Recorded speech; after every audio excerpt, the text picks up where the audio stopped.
Good day, Karen. This is a special video for Karen. She wanted to see our sawmill shed, and it's a cold day. It's a pretty good jag back in here, and I've got, I think, 5 wires now between us and the sawmill that we gotta take down to get back here.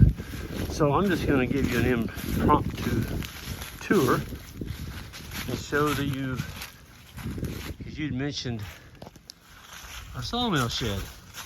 Well, here it is. And yes, it was all built with lumber off the farm.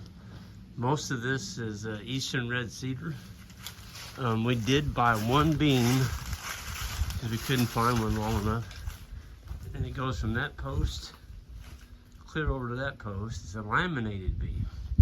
And by doing that, we can cut 20-foot logs, because they can come up on the mill right here and not have a post right there in the middle where we don't want a post.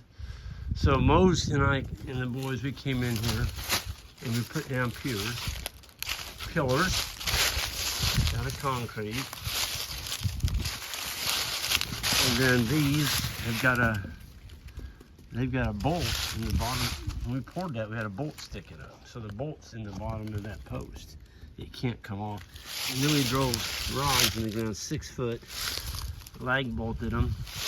Just, you might say, as a disruption for lifting this up and making it take off flying like a kite with a hard wind. This is the mill, so I run it right here. This is my control panel under here. And this is our diesel engine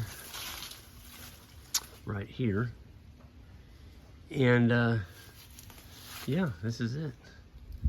This goes back and forth. So the middle, the logs are actually put on back here. That's our loading facility.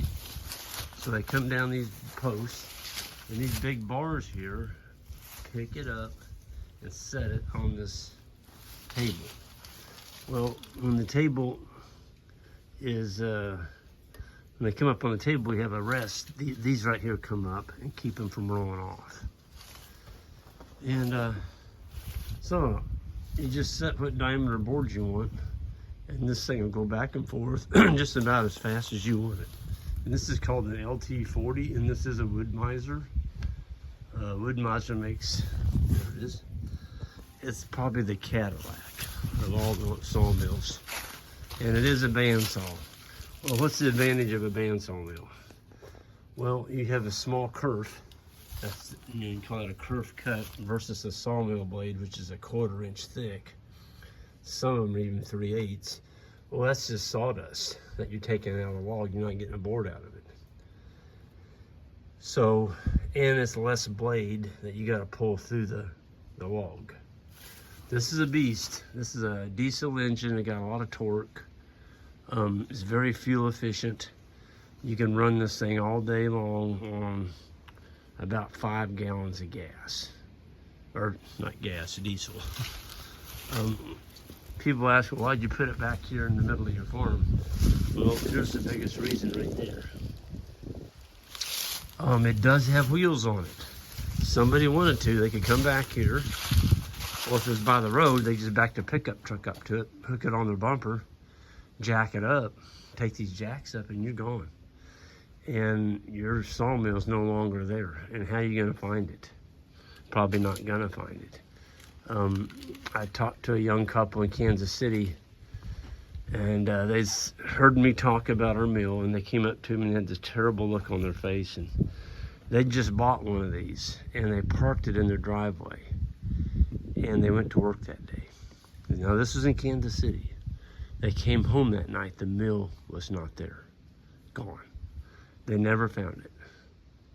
Never found it. So, well, that left a sick feeling in my stomach. I'm like, man, you spent all that money on a nice mill and you never even got to mill a single board with it. So, that's why it's back here in the middle of the tules. Nobody even knows it's back here. And I like it that way. And look at all my trees. They're right there. We're gonna mill some of these. There's some logs in there that need to be cut Because the thing about white oaks is once they get to a certain age, they start rotting from the inside out. And you take maybe a $200, $300, $400 tree that's veneer, it might be an $800 to $1,000 tree, and you let it rot. That doesn't make any sense. You took and you lost that opportunity to take that lumber. So it's growing. You know, that's the beautiful thing about trees. They are a renewable resource. You've always got little ones coming on. And so this tool allows you to take advantage and turn that, you know, these old rough logs. I cut these on one of our lease farms. They look pretty rough, but you know, when you mill them, you got this beautiful board coming out of there. So yeah, it's a great resource to have on a farm.